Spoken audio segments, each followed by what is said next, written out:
Les doutes du mois.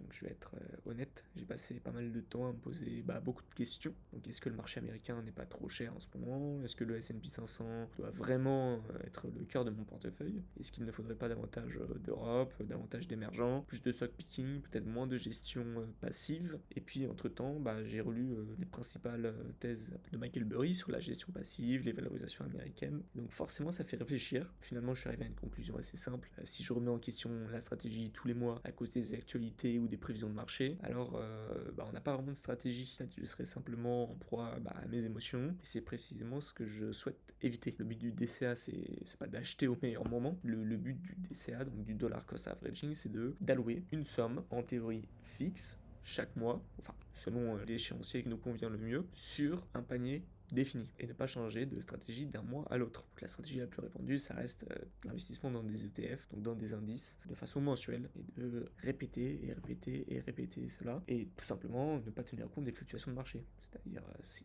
les valorisations sont faibles, avec le même montant qu'on investira chaque mois, on pourra en acheter plus, et s'ils sont élevés, on pourra en acheter moins. Sur le long terme, les effets se lissent. Qu'aujourd'hui, le versement du mois continue exactement comme prévu. L'objectif est d'investir 600 € par mois, donc avec la répartition suivante: 60% sur le S&P 500 et 40% sur Indépendance AM, Europe Small.